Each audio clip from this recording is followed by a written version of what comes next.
ia dituntut oleh Rasulullah sallallahu alaihi wasallam untuk kita baca, terutamanya pada hari ataupun malam Jumaat. Dan dalam surah Al-Kahfi itu ada 4 cerita ataupun peristiwa yang penting yang disebut oleh Allah SWT untuk menjadi pengajaran ataupun iktibar kepada kita, terutamanya dalam menghadapi kehidupan pada akhir zaman ini. Malam ini insya-Allah kita akan sambung dengan surah yang seterusnya, iaitulah surah pilihan yang kedua, iaitulah surah Yasin.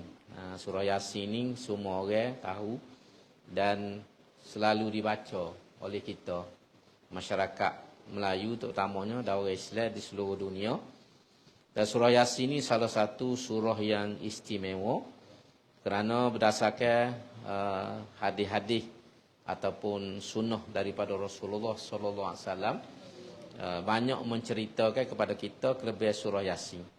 Antara riwayat yang masyhur ialah satu riwayat daripada Maqal bin Yasir yang menyebut bahawa Yasin inilah qalbul Quran, hati kepada Al-Quran.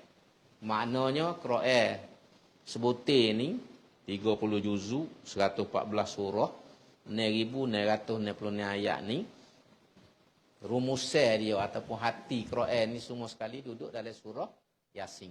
Itu ayat istimewanya surah Yasin. Dan surah Yasin ni mengandungi banyak pengajaran-pengajaran dan merupakan, kalau kita kata, kesimpulan daripada seluruh kandungan yang ada dalam Quran. Kalau orang baca Yasin ni dengan faham dan mengamalkan, maka insya-Allah seolah-olah dia sudah mengamalkan sebutir Quran. Sebutir Quran ni. Dan banyak lagi hadis-hadis yang menceritakan kelebihan Quran surah Yasin ni, antaranya dibaca kepada orang yang ada khilaf ulama dalam ayat ni, iaitu iqra'u Yasin ala mautakum. Bacalah surah Yasin ini kepada mautakum. Jadi ada dua pandangan ulama dalam mentafsirkan hadis ni. Ada yang mengatakan mautakum ni orang yang hampir mati. Orang dalam keadaan nazak, nak mati, kita dituntut baca Yasin supaya dia diberikan ketenangan dan beroleh kematian itu dengan molek. Ada orang terjemah mautakum ni orang mati. Orang mati makna orang mati dah pun bolehlah baca Yasin. Sebab tu orang kita pergi baca di kubur, baca malam Jumaat, hadiah pahala ke apa. Sebab ada khilaf, perbezaan ulama dalam mentafsirkan ayat mautakum. Kalimah mautakum tu. Itu atas asah apa jadi beza. Tapi nak ayat daripada hadis ni, nak ayat kelebihan surah Yasin, sehingga disuruh baca kepada mautakum. Dalam satu riwayat yang lain disebut siapa-siapa ada hajat gapo-gapo, hajat dunia, maka dia hendaklah dia baca surah Yasin. Dan kemudian berdoa kepada Allah SWT, insya-Allah hajat dia tu dimakbulkan. Maka sebab tu orang Melayu ni ataupun orang Islam lah, terutama kita orang Melayu di Nusantara, tubik cerita macam-macam. Yasin 40, Yasin 7 Mubin, Yasin 41. Tubik istilah-istilah bentuk-bentuk amalan yang mungkin lahir daripada ilham yang diberikan oleh Tuhan kepada orang-orang alim zaman dulu. Jadi dia memperkenalkan apa sebut sebagai contoh Yasin 7 Mubin. Untuk ada ajak apa-apa, bacalah Yasin 7 Mubin. Ada orang baca Yasin 40, iaitu 40 orang baca Yasin. Seorang baca sekali ramai-ramai 40 orang. Jadi dia panggil baca Yasin 40. Ada seorang lagi Yasin 41. Yasin 41 ni seorang ya baca, tapi kaedah bacaan tu sehingga tubik 41. Jadi ni antara, bagi saya tidak salah lah benda ni, walaupun ada orang kata tak boleh sebab Nabi tak buat apa tu, tu khilaf lah kita. Tapi benda tu tidak bercanggah dengan asah. Orang-orang yang memperkenalkan benda ni boleh jadi dia dapat ilham daripada Allah SWT kerana amal dia, kerana hubungan dia dekat dengan Tuhan. Jadi boleh jadi Tuhan bagi ilham ni sehingga lahir betul-betul amalan-amalan yang tertentu. Jadi waktu rasanya kita tak perlu bahas, tak perlu kita baloh dalam bab ni, nak buat, tak usah buat, tak usah buat. Buat tak usah buat. Jadi ni antara nak ayat pasal apa nak ayatnya kelebihan surah Yasin. Keistimewaan dan kelebihan surah Yasin sehingga tubik macam-macam pandangan dan pendapat dalam ulama. Cuma apa yang penting kalau kita tengok apa surah Yasin ini dianggap sebagai surah yang utama ialah kalau kita tengok kandungan surah Yasin ini merupakan rumusnya tentang apa yang dibawa oleh Quran. Nombor satu sekali dia bawa tentang akidah. Tentang Tuhan ini sebagai Tuhan yang esa, Allah yang menciptakan langit dan bumi dan sebagainya. Yang kedua surah Yasin ini bawa cerita tentang kerasulan, kenabian, Nabi Muhammad terutamanya. Jadi itu dua. Yang ketiga ialah bawa cerita tentang akhirat. Apa yang berlaku pada hari akhirat. Karena Quran ni ataupun Islam ni secara umumnya pengajaran ni ada tiga ya. Tiga pokok utama ajaran. Pertama ialah tentang Tuhan. Yang kedua ialah tentang Nabi. Yang ketiga tentang hari akhirat. Hak lain tu duduk dalam tiga ni. Dengan Tuhan ni bila kita percaya ke Tuhan, kita percaya ke malaikat. Kita percaya kepada Nabi. Kita percaya kepada kitab-kitab. Kita percaya ke Nabi, percaya ke malaikat. Kita percaya kepada kitab. Dan bila kita percaya dengan khemah ni, percaya dengan dosa pahala. Percaya dengan syurga neraka. Percaya dengan benda-benda yang bersifat dalam istilah. Kalau kita ngaji akidah, dia panggil al-as-sam'iyat. Benda yang kita tak boleh tengok, tak boleh tahu kecuali dengan mendengar. Iaitu dengar gapo Nabi ajar. Itu dia panggil as-sam'iyat. Ataupun kadang-kadang orang guna istilah al-ghaibiyat. Sebab agama ni dia ilahiyat, risalah dan as-sam'iyat. Tiga sendi asah. Asah ajaran agama. Jadi tiga-tiga benda ni disebut dalam surah Yasin. Disebut dalam surah Yasin. Kemudian selain pada itu dalam surah Yasin ni ada cerita tentang dakwah. Tentang perjuangan. Yang dalam kisah Habibun Najjar. Ja'a min aqsal madinati rajulun yas'a.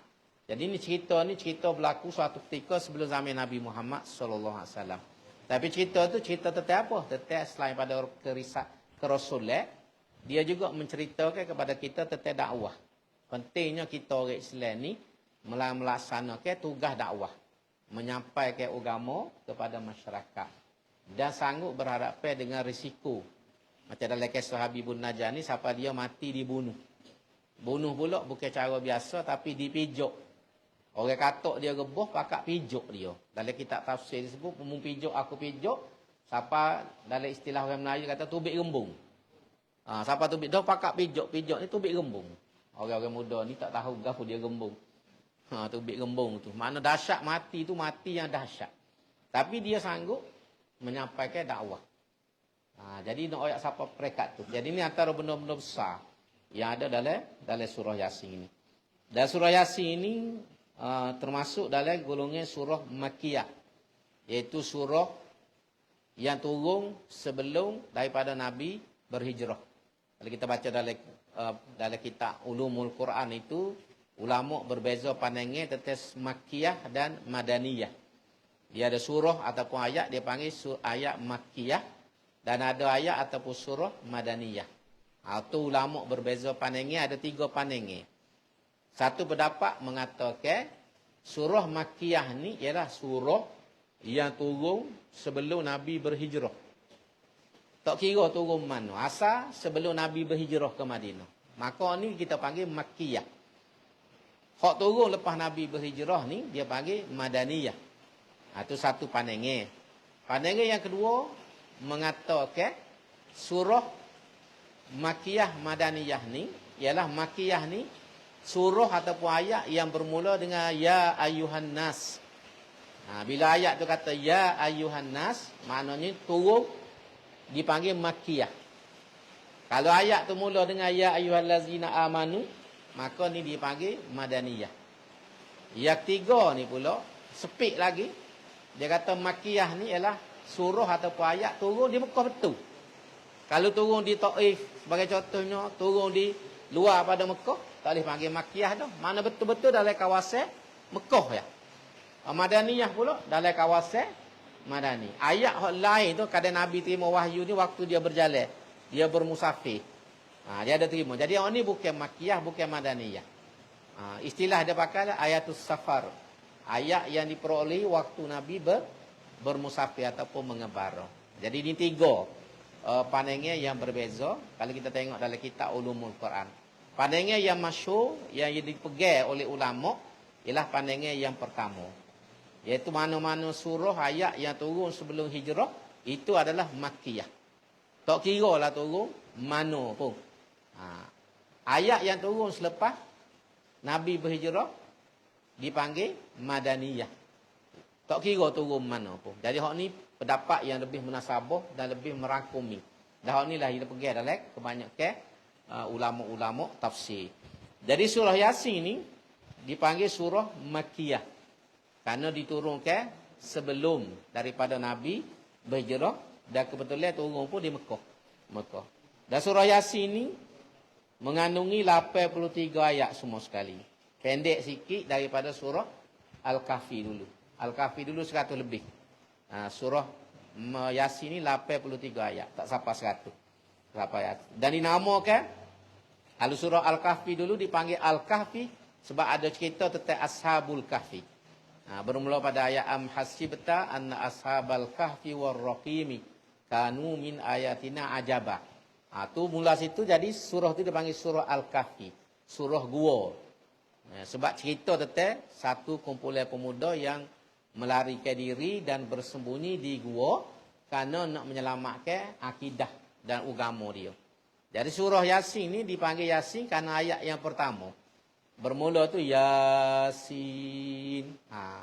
Jadi maka dipanggil surah Yasin. Gapo makna Yasin ni? Nanti kita masuk dalam perbincangan.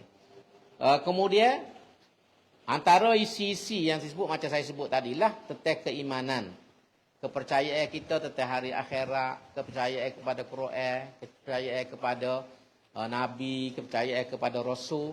Ni asas-asas pokok-pokok iman. Pokok-pokok iman. Yang kedua ialah cerita. Ada cerita. Wadrib lahum masalan ashabal qaryati iz ja'ahumul mursalun. Iz arsalna tu siapa? Ujung perbincangan itu cerita yang berlaku selepas zaman Nabi Isa.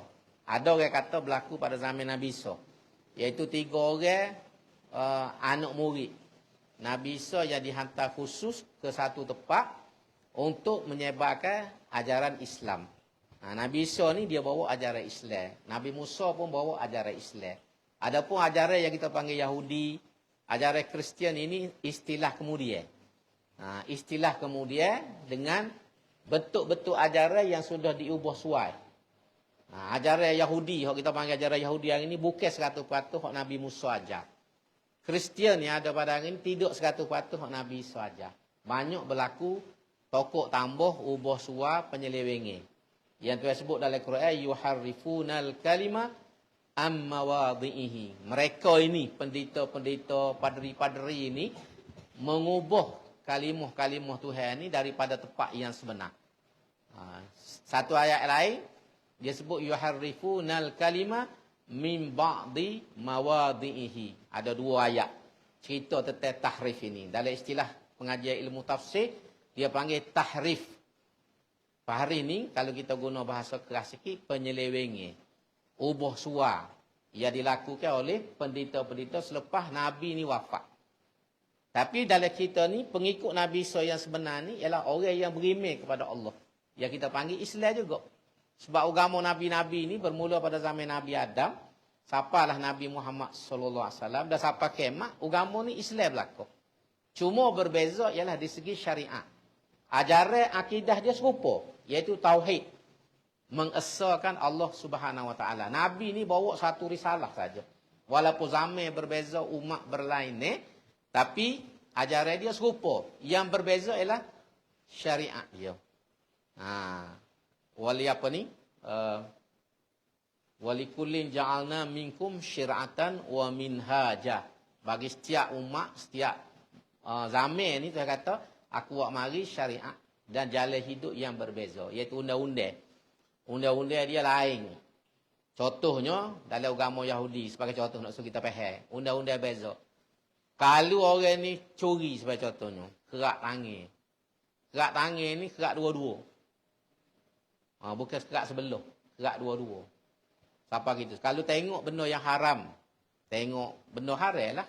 Maka kena colek putih mata. Tu hukumnya dia. Tu colek putih mata jadi seperti cerita Piramli. Ibu mertuaku. Tak nampak. Cocok dengan gerpu. Lagu tu. Jadi tak nampak. Noyak beratnya hukumnya. Jadi berat ni, maka mari Nabi Isa tu hewi syariat yang mudah sikit. Iaitulah bersifat banyak bertolak asuh. Ajaran Nabi Isa antaranya, kalau orang curi selipar mu sebelah, mui sebelah lagi ke dia. Sebab kalau dia ambil sebelah, dia tak boleh jalan. Jadi wisah lagi selipar, biar dua belah boleh ke dia. Bukan kerak kaki. Baca tu. Itu nak ayat dia bezo. Ajaran itu. Jadi kalau orang tapa pipi kanan, bui pipi kiri. Jangan tapa sebelah. Sebab kalau sebelah, reyong sebelah. Sebab tu Jepun dia tapa dua-dua kan. Panggil napa Jepun, ping, ping. Kalau dia tapa sebelah, reyong sebelah. Jadi tapa ni betul. Jadi betul balik. Tu dia panggil, ajaran itu bezo. Jadi mari ajaran Nabi Muhammad SAW ni, dia ambil jalan tengah. Jalan tengah. Orang curi kerak tangan juga. Tapi kerak pergelengan tangan. Tidak kerak habis. Udung dok. Jadi ini antara perbezaannya syariat. Semaya lah juga. Orang dulu semaya juga. Sebelum Nabi Muhammad SAW poso juga. Cuma poso lagu lain. Ada umat yang poso sehari ya. Poso sehari ya. Ada umat yang poso 3 hari. Ada umat yang poso dengan makanan tertentu. Orang ni tak boleh makan. Orang ni boleh makan. Ada poso makan tak poso minum tak boleh makan sehari. Tapi minum boleh. Minum lah air tebu, air cendol ke berapa pun. Tak apa. Tapi makan tak boleh. Tu poso dia. Mari kita Nabi Muhammad SAW poso seboleh. Seboleh pula pagi start daripada terbit fajar sampailah maghrib. Malam boleh makan lah berapa cendol tak usah tidur makan malam tu. Tu lain. Semaya lah gitu juga. Ada umat dahulu semaya dia diri. Berdiri sahaja. Ada umat yang semaya pagi dengan petang. Pagi semaya, lepas tu tak ada lah. Nak main bola, nak menego boleh. Lepas tu petang pula sekali. Ada semaya dengan sujud saja. Tak ada pergerakan dia sujud ya semaya dia. Ada cacat doa ya. Mari sampai Nabi Muhammad SAW, dia bermula dengan qiyam, takbir, rokok, sujud, sudah. Selesai. Jadi ni nak ayat beza syariat. Beza syariat. Akidah serupa. Akidah serupa. Sebab tu Ashabul Kahfi dulu pun orang Islam. Pengikut Nabi Isa. Dia bukan Kristian. Sebab Kristian ni satu istilah yang menyeleweng. Macam saya sebut dulu, diperkenalkan oleh Paul. Paul ni yang memperkenalkan ajaran Kristian yang siapa hari ni pun orang pergi Christmas, apa semua tu. Kepercayaan kepada 3 Tuhan. Nabi Isa kena salib, apa semua ni. Mari hasil daripada ubah suar dan tokok tambah oleh Paul. Paul ni dulunya seorang yang menentang agama Kristian. Dia bunuh orang Kristian, dia igak orang Kristian. Satu hari dalam Bible sebut, dia tengah jalan tiba-tiba selok. Macam-macam orang gila babi sawai. Selok gebuh, guli, buih, mulut, gelepar, rode-rode. Tulai kabut habis orang. Lepas tu khabar. Khabar-khabar tu, dia percaya ke Nabi Isa, bawa ajaran Nabi Isa. Tu dia panggil sebab tu Kristian ada hari ni, kalau kita baca dalam buku ni, orang Kristian dia tulis kajian yang dia buat, dia panggil Pauline Christianity. Ajaran Kristian yang berasaskan kepada apa yang dibuat oleh Paul. Jadi dipanggil Saint Paul. Jadi itu oli lah dia. Saint Paul. Sebab tu ada orang setengah-setengah tu, tak si terima. Di Timur Tengah ni, dia panggil Eastern Churches. Gereja di sebelah timur ni, masih lagi ada ajaran unity. Unitarian dia panggil. Percaya Tuhan Isa. Dia tak terima Nabi Isa ni anak Tuhan. Tak terima Nabi Isa ni Tuhan. Dia panggil Unitarian Church. Kalau ni biasa di sebelah timur. Macam di Lubene, gapo semua ni. Tapi tak ramah. Pokok ni tak ramah. Kalau ada hari ni pun baloh. Kristian ni ada, dia panggil Orthodox. Kemudian ada Protestan. Gereja pula, hak besar sekali di Rom. Rom ni pegang. Tapi di England, dia ada gereja dia sendiri. Dia tak tunduk kepada Rom. Panjang kalau kita nak baca. Jadi pecah supaya Islam juga. Ada 73 mazhab. Jadi Kristian ni pun lagu tu juga. Agama Yahudi pun lagu tu juga. Baik, itu panjang dah kita. Baik, balik pada cerita kita. Jadi kisah ni, antara kisahnya lah kisah Rasul ataupun utusan yang dihantar oleh Nabi Isa alaihissalam. Habibun Najjar ni antara orang yang berimeh pada waktu dia panggil Habib An-Najjar. Dia ni kerja tukar kayu. Dalam buku Inggeris dia panggil Habib the Carpenter. Carpenter ni tukar kayu lah. Buat mari, buat kuda, buat meja, buat gapo ni. Dia bukan tukar rumah lain. Hak ni tukar kayu. Melayu kita panggil tukar kayu. Dia ni nukar, buat mari, buat kabinet, buat gapo. Habib An-Najjar. Itu cerita. Kemudian selain pada itu ialah peringatan-peringatan kepada orang yang bukan Islam, dan Tuhan menunjukkan kepada kita tentang ciptaan-ciptaan dia banyak. Cakrawala tu, langit, bumi, bintang, gapo ni, galaksi, gapo semua tu. Cerita tentang kejadian-kejadian alam yang merupakan tanda-tanda kebesaran Tuhan. Sebab semua ni adalah makhluk. Benda yang Tuhan cipta. Selain pada Allah, semua ni adalah makhluk. Tuhan ni dalam bahasa Arab kita panggil Khaliq, pencipta. Bahasa Inggeris dia panggil Creator. Creator. Lain pada Tuhan ni semua adalah makhluk. Iaitulah creation. Ciptaan Allah. Tuhan yang buat. Orang, menata, tumbuh-tumbuhan, bahan-bahan mineral dan sebagainya. Semua ni hak Tuhan buat. Tuhan ni dia berdiri sendiri. Tidak ada permulaan, tidak ada akhir. Orang putih panggil di alfa dan di omega. Itu istilah orang bahasa Inggeris. Di alfa ni al-awwal. Kita ngaji akidah tauhid, al-awwal. Tuhan al-awwal, the first. Mula-mula di alfa, di omega. Di omega ni the last. Dalam Quran ada ayat dalam surah Al-Hadid itu wal awwalu wal akhiru. Waz-zahiru wal batinu wa huwa bikulli syai'in alim. Itu ayat Tuhan ni sifat dia lagu tu. Jadi itulah sebagai mukaddimah ataupun penjelasan secara kasar tentang apa yang kita nak bincang ataupun apa yang ada dalam surah Yasin ini. Kebanyakan kita orang Melayu ngapa surah Yasin, ingat mulut surah Yasin. Pertama-tama orang lama-lama duk mulut dia je. Sebab tu bila baca Yasin apa dia tak perlu pada buku dah. Pasal dia baca semua. Orang Melayu terutama pada malam Jumaat. Malam Jumaat ada kematian ke, malam Jumaat ke, dia baca. Lepas setengah masjid tu, dia marah kota email kalau tak baca Yasin. Malam Jumaat, apa malam Jumaat apa tak baca Yasin. Pasal kita orang Melayu ni silap faham. Yasin ni walaupun dituntut baca, tapi tidak mesti baca malam Jumaat. Tidak mesti baca hari Jumaat. Berbeza dengan surah Al-Kahfi. Surah Al-Kahfi ni memang Nabi tuntut baca sama ada si hari ataupun malam Jumaat. Dia tu yang masa dia. Tapi tak salah kalau baca waktu lain. Tapi itulah masa Nabi ajar. Surah Yasin ni bila-bila boleh baca. Tidak semesti malam Jumaat. Tidak mesti hari Jumaat. Bila-bila kita boleh baca. Tapi boleh kalau kita orang Melayu, kita baca malam Jumaat ataupun hari Jumaat. Surah Kahfi kita tak baca. Jadi terbalik. Jadi kalau kita duk amal ada surah Yasin ni malam Jumaat ke Jumaat, tambah dengan surah Al-Kahfi. Baru betul. Baru betul mengikut ajaran Nabi, sunnah Nabi. Ni kita jadi berkadah. Berkadah dengan hak Nabi ajar. Hak Nabi suruh baca, kita tak baca. Hak Nabi tak suruh baca, kita pergi baca. Tanpa kita baluh dengan email. Jadi tak kena. Jadi hak ni nak kena betul. Nak kena betul. Kalau kita baca dah baca gilah. Jangan berhenti. Tapi tambahlah dengan surah yang Nabi memang ajar. Iaitu surah Al-Kahfi. Kita bicara dulu kan. Siapa baca surah Kahfi pada hari Jumaat. Tuhan akan beri cahaya kepada dia. Sehingga hari Jumaat depan.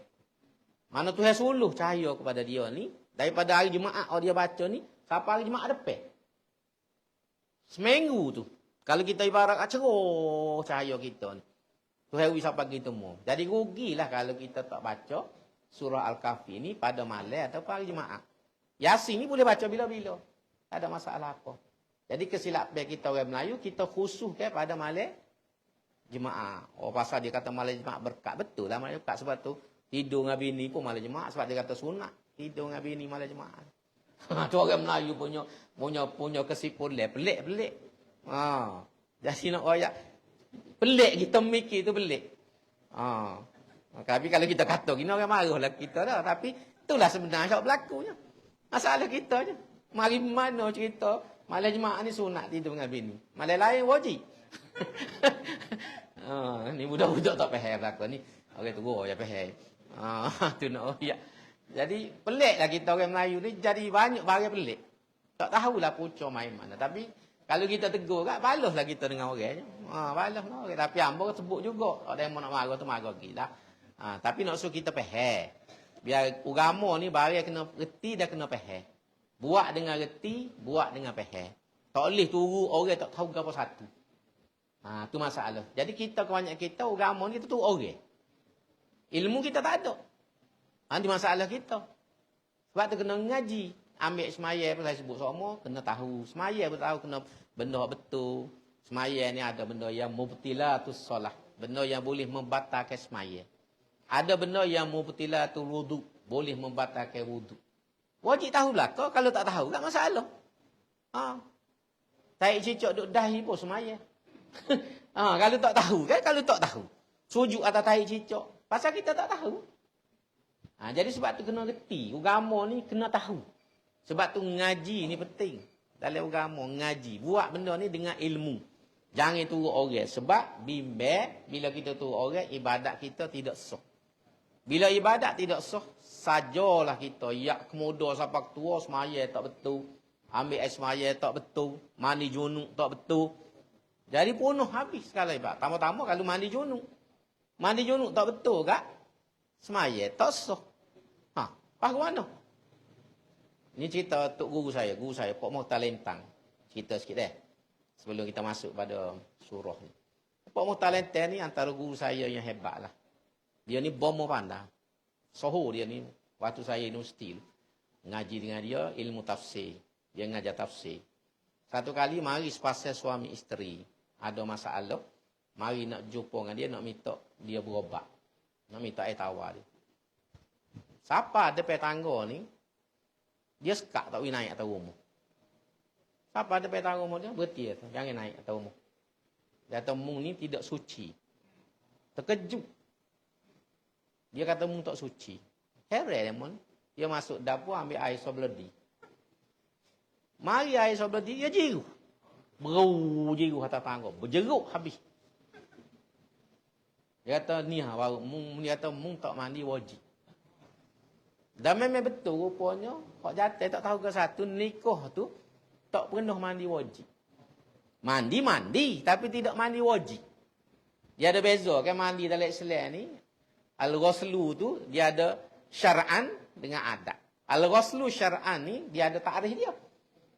Sayala nulma ila jami'il badan biniyatin au mandubatin. Tu al-ghuslu syar'an. Mandi wajib ni istilah mandi wajib. Mandi dengan niat. Sama ada lepas berhubungnya dengan isteri ataupun lepas haid, lepas nipah. Tu dia panggil mandi wajib. Jadi kahwin ni dia tak erti. Nikah lama, dekat setahun dah nikah, tak pernah mandi wajib. Mandi semua tapi tak niat. Jadi Pak Muhtar ni tu hewi ke dia nampak. Jangan naik, jiru hai tangga. Pasal dia kata mung tidak suci. Orang tak mandi junuk. Ni duduk dalam hadah. Hadah pula, hadah besar. Bukan hadah kecil. Berat mikro tu. Hadah besar ni. Macam mikro guni beras lah ni. Hadah kecil tak apa lagi. Hadah besar kan. Al-hadasul akbar kan. Kita ngaji lagi tak pekoh tu. Sebab tu bila mandi wajib ni. Niat nawaitu raf'al hadasil akbar. Lillahi ta'ala. Terjun oleh sungai. Waktu orang Melayu bila mandi hadah ni mandi wajib kan. Sekolah air tak habis lagi. pasal hadah besar kan. Jadi tak cukup sekolah air. Nyokobel ke dia. Nak yang penak kita orang Melayu. Nabi mandi setimbo. Setimbo sebeledi kecil yang mandi junuk. Kita sebutih lagu tak habis lagi. Tak cuci lagi. Tak jaga gosok. Bahangan bersih. Berus tenaga dalam dulu. Pasal ilmunya tak ada. Tu yang pucuknya tak ada ilmu. Bila tak ada ilmu, masalah lalu. Tak masalah lalu. Itu contoh ayat. Itu cerita lebih kurang lah sebagai latar belakang. Baik, kita masuk kepada surah ni. Surah Yasin ni surah Makkiyah. Mengandungi 83 ayat. Bermula dengan Bismillahirrahmanirrahim. Yasin wal Qur'anil Hakim innaka laminal mursalin ala siratim mustaqim tanzilal azizir rahim litunzira qauman ma unzira abaum fahum ghafilun laqad haqqal qawlu ala aktsarihim. Sapalah ayat yang ke-10 tu. Jadi dalam ni Tuhan cerita nombor 1 Tuhan start dengan Yasin. 2 kalimah ataupun 2 huruf. Ya sebutir Yasin. Dalam istilah ilmu tafsir kita panggil ayat ataupun huruf muqatta'ah. Huruf yang putus-putus. Yasin. Quran ni ada banyak surah yang bermula dengan huruf muqatta'ah. Alif, lam, mim. Alif, lam, mim 3 huruf. Ni Yasin. Ada yang mula dengan 1 huruf. Nun. Qaf. Tu 1 huruf. Ada yang mula dengan 4 huruf. Alif, lam, mim, ra. Ada surah yang mula dengan 4 huruf. Ada yang 5. Kaf, ha, ya, ain, sad. Ha, mim, ain, sin, qaf. Tu 5 huruf. Semua ni dalam istilah ilmu tafsir kita panggil huruf muqatta'ah. Huruf yang putus-putus. Ulama berbeza pandangnya dengan maksud. Gapo dia alif lam mim. Gapo dia ha mim. Gapo dia qaf. Qaf tu, kita baca lagi kita tafsir lama, dia sebut qaf ni bukit qaf. Ada bukit besar dalam dunia ni panggil bukit qaf. Ataupun gunung Kah, mari daripada gunung Kah turun mari ni. Tu ada tafsir. Macam Yasin ni ada ulama mentafsirkan ini nama Nabi.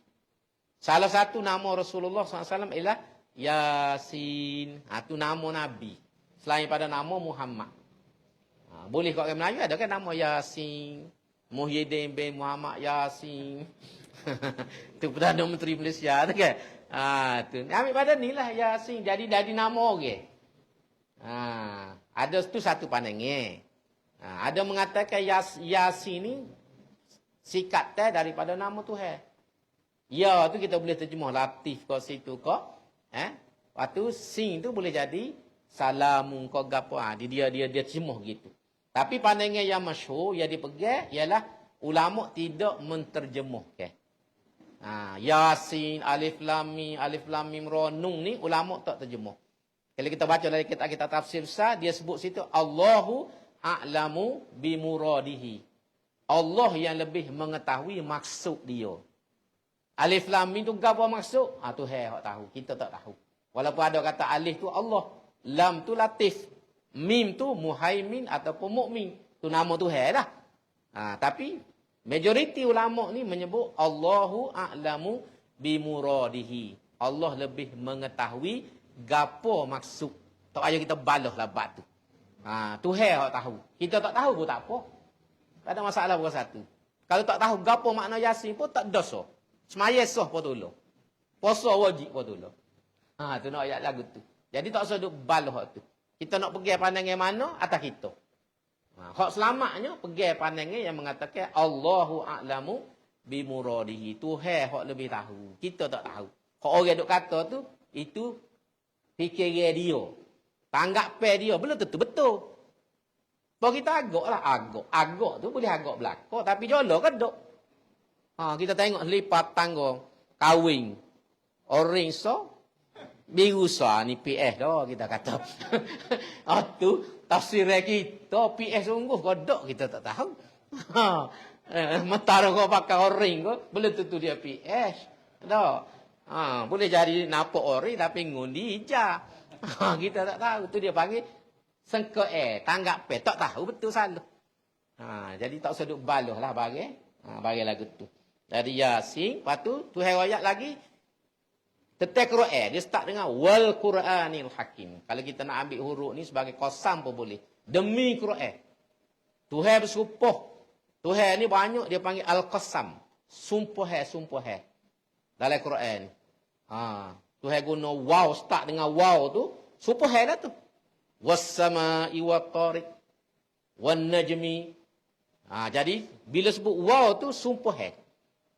Sumpah wawul qasam. Jadi sini Tuhan bersumpah dengan Quran. Wal Quranil Hakim. Demi Quran. Demi Quran yang penuh dengan kebijaksanaan. Kalau kita terjemuh luah, Quran yang penuh dengan ilmu pengetahuan. Sebab orang nak jadi bijaksana ni, dia kena ada ilmu. Kalau kita tak ada ilmu, kita tidak akan jadi bijaksana. Kebijaksanaan ni lahir daripada ilmu. Ilmu ni sama ada ilmu kita ngaji secara khusyuk, baca buku, ngadak guru ataupun berdasarkan pengalaman hidup. Pengalaman hidup pun memberi ilmu. Orang Melayu zaman dulu banyak ilmu dia berdasarkan pengalaman.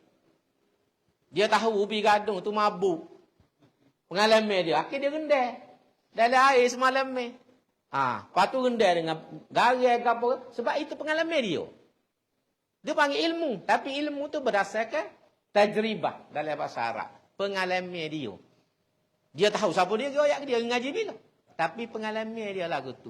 Bila kena api, pak tepek kolget. Tu pengalaman. Doktor tak royak lagu tu. Dalam buk tak ada. Tapi mak-mak kita bila kena api ke apa gelembung, cari kolget lalu. Tepek. Sampai tu panggil kolget. Sebenarnya obat gigi lah.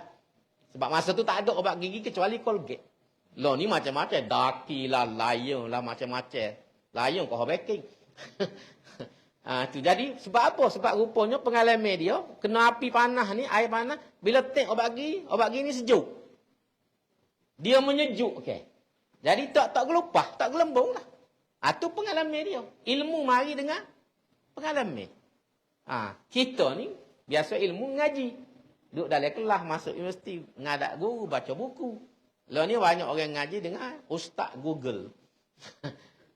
Ustaz Google, cikgu Google. Gapo-gapo pun Google. Google. Tu lawan tok peti.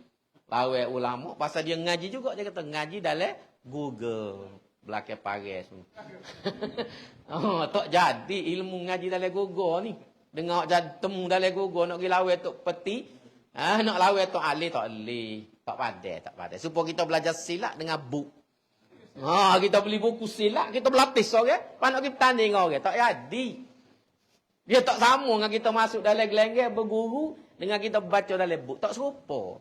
Lagu tu lah kita ngaji dalam Google pun tidak akan sama dengan kita ngadak tok guru. Bagi ada ulama kata siapa ngaji dengan tak ada guru, dia sebenarnya belajar dengan setan. Ini ulama kata. Ulama tasawuf terutama dia kata siapa-siapa ngaji dengan tidak berguru, dia berguru dengan syaitan. Bahaya tu, nak ayat bahaya mengaji dengan tidak berguru. Sebab tu kena ada tempat rujuk kita, tok guru kita. Gapo-gapo kita tanya. Kita tanya dia sebab banyak benda sebenarnya kita tidak akan faham. Kita boleh baca, tapi kita belum tentu kita faham. Kalau kita pandai baca kita boleh baca, marilah gapo pun boleh baca belaka. Tapi faham ke tak? Faham tu pentingnya. Tak serupa tu. Pengalaman ambo lah nak ayat ni pecah rahsia sikit. Ambo pun nak mula masa duk ngaji, temu buku masuk. Banyak buku masuk. Kita pun ambil buku pergi beli barang-barang. Masuk ikut dalam buku betul-betul. So. Tubik-tubik tak serupa. Bila masuk tu tak serupa dengan dalam buku. Rupa lain, rasa pun lain. Belakang pagi. So kata. Nak ayat dia tak sama. Buku duduk depan tu. Ikut step by step dia ajar. Boh dalam puyuk gua ni pasal berapa minit. Kita tunggu Tubik-tubik tak jadi. Nak ayat sebab hak dalam buku dengan belajar dengan guru ni tak sama. Hak orang ngajar luar tak ada buku pun. Mak kita ajar tak ada buku-buku pun. Cuma dah ayat boh gua ni dulu. Jadi molek-molek ada. Tu nak ayat dia tak sama. Tu kena faham. Jadi Tuhan raya wal Quranil Hakim. Sifat Quran ni ialah Al-Hakim. Salah satu nama Quran ni Al-Hakimu, iaitu yang bijaksana, penuh dengan hikmah. Hikmah ni kebijaksanaan lah. Orang Melayu sebut hikmah ni maksud lain, tapi al-hikmah ni dalam bahasa Arab sebenarnya ialah kebijaksanaan. Kebijaksanaan dan kebijaksanaan ni mesti berilmu. Dia tidak akan jadi bijak kalau tak ada ilmu pengetahuan. Kemudian Tuhan raya, Tuhan kemah lagi kata Nabi, innahu laminal mursalin. Innaka laminal mursalin. Lepas Tuhan sumpah dengan Quran, Tuhan kata, mung ni Muhammad laminal mursalin, sebahagian daripada utus yang aku atas. Daripada nabi-nabi ada, siapalah zaman mung ni, ratus ribu dah aku atas. Dalam satu hadis riwayat Ibnu Abu Daud, Abu Zar pernah bertanya kepada Nabi, berapa ramai Nabi-Nabi dengan Rasul ni? Daripada zaman Nabi ada sampai Nabi Muhammad. Rasulullah SAW jawab, 124,000. Nabi jawab dalam hadis riwayat Abu Daud. Nabi dan Rasul ni sepanjang zaman ni, 124,000. Nabi sebut dalam atas tu, Jamman Ghafira. Satu jumlah yang besar. Orang Melayu kata, seketi 2 laksa. Bahasa Melayu zaman dulu, seketi 2 laksa. Tak tahu, dia bila lagu tu zaman. Dia tak ada ribu-ribu juta. Dia panggil seketi 2 laksa. Laksa ni banyak weh. Jadi laksa ni banyak. Orang makan laksa ni makan banyak. Orang Melayu bila lagu, seketi 2 laksa. 124,000. Ramanya Nabi dengan Rasul. Cuma kita ni wajib tahu, wajib kenal 25 orang. Kalau Tuhan suruh kenal belakang 124,000 selok kera gitu. Tak mengapa, soh nak tak mengapa. Setengah orang nama IC dia, betul kata ke. IC dia sendiri, nak mengapa 124,000. Nak ayat ramanya. Jadi Nabi Muhammad SAW ni salah seorang daripada utusan Allah. Nabi akhir zaman. Jadi Tuhan sukuh dengan Quran membuktikan, menjamin bahawa Nabi ini adalah utusan Tuhan. Sebab orang Mekah pada waktu tu ragu dengan Nabi. Betul kamu Muhammad ni Tuhan atas? Betul kamu ni Rasulullah? Betul kamu Nabi? Kamu saja-saja mengaku. Supaya setengah orang yang beli baju polis, kedai apa pakar-pakar, sekak orang tepi jalan. Dolo kau mu ni polis. Tu contoh gitu. Jadi Tuhan supaya bahawa mu ni Nabi sungguh. Orang duk petika lagu mana ke apa pun, ada masalah apa. Sebab mu ni memang Nabi sungguh. Aku atamu. Lepas tu, Tuhan wayak pula. Mu sebagai Rasulullah ni, ala siratin mustaqim. Berada di atas jalan yang lurus. Maknanya nak ajaran Nabi, ajaran Islam ni Tuhan jamin ala siratin mustaqim. Kau ni yang kita minta ihdinas siratal mustaqim. Berada di atas jalan yang lurus. Kayak Ramli nyanyikan lagu Bujalapuk tu. Jalan yang mana harus kuturut.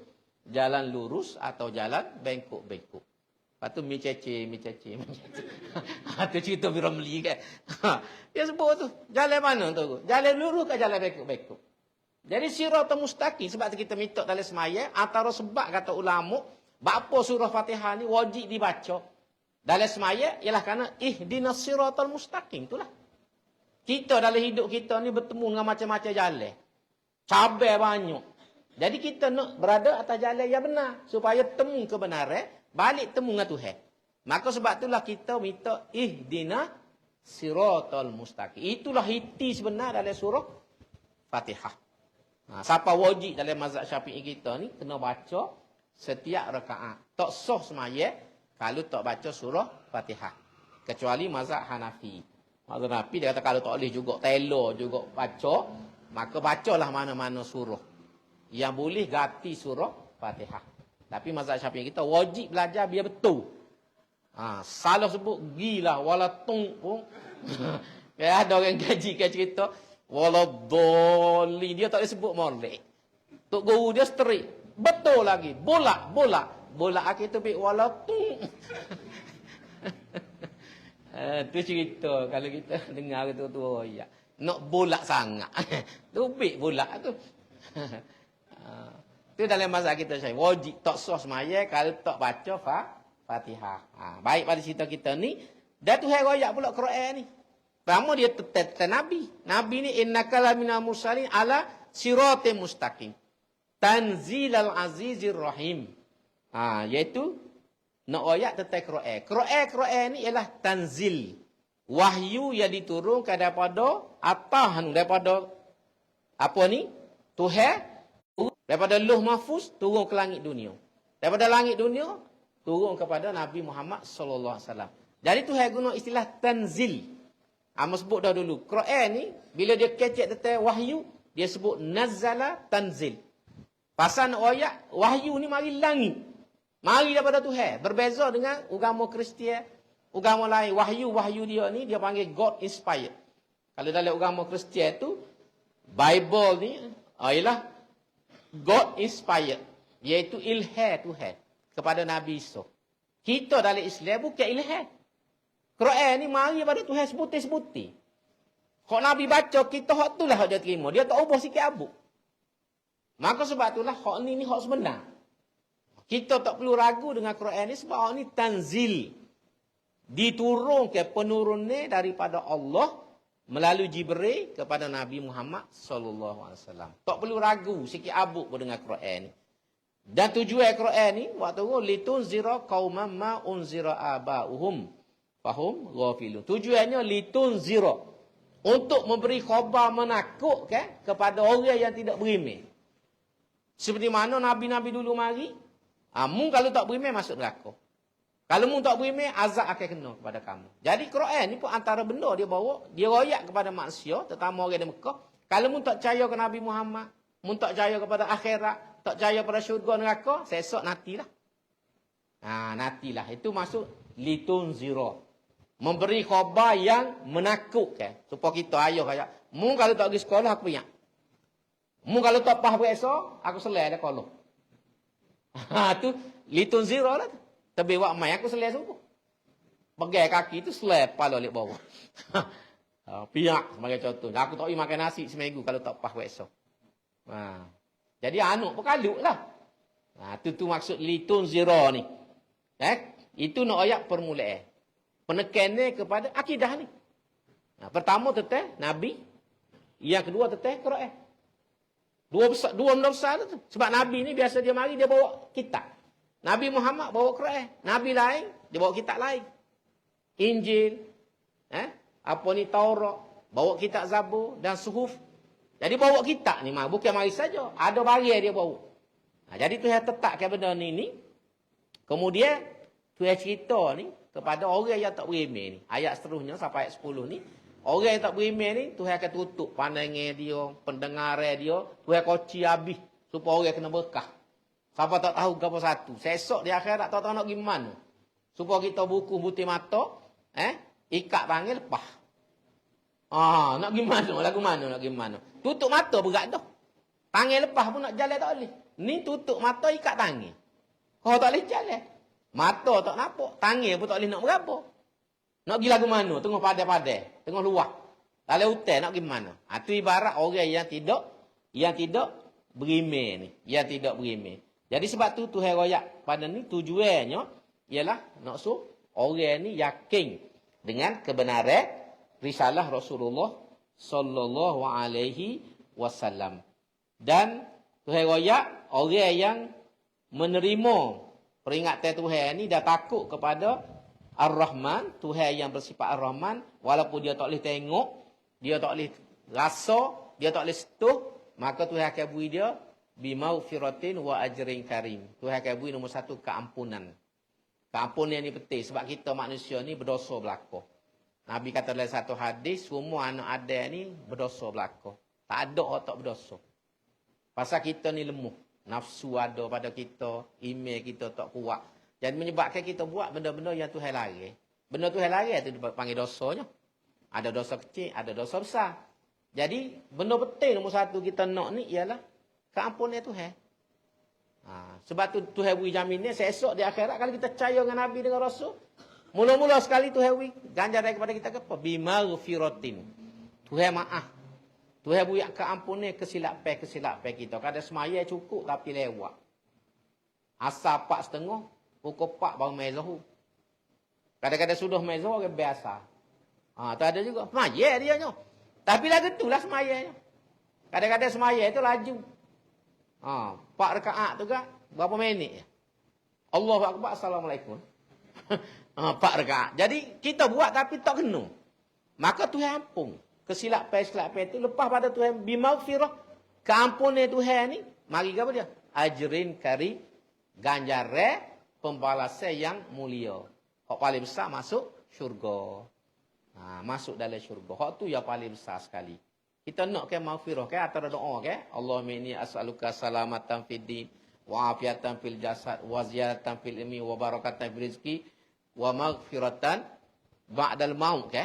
Wa rahmatan indal maut wa maghfiratan ba'dal maut. Minta keampunan Tuhan lepas kita mati. Ha. Bagi kita mati. Dekat nak mati tu kena minta rahmat supaya mati husnul khatimah. Tidak seksa. Tidak duk selok keras, belalok, ngangor mulut mati. Siapa orang nak masuk dekat pun takut.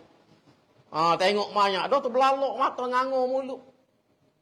Takut orang. Tu makna mati tak comel. Dia ruh tubik dengan tidak molek. Orang yang mati dengan molek ni, dia tenang jenazah dia. Sebab ruh tu tubik dengan comel. Dalam kitab dia sebut, ruh ni kalau tubik, supaya kita tarik kabu, kok bulut dengan duri. Dia buat banding dengan gitu. Kabu di duri. Nak tarik ke mana tu? Lekat di duri tu. Lepas tu, setengah orang kita tengok muka pelik tu bila dia mati. Kita tengok orang mati, rupa pelik-pelik. Cuma dia tak boleh royak kat orang lah. Dulu ada seorang tu alik. Dia pergi tempat orang mati. Dia buka, tengok muka. Terkejut dia, kanjar. Pucak muka dia. Turun cepat-cepat. Lepas tu orang tanya. Dia nampak muka babi.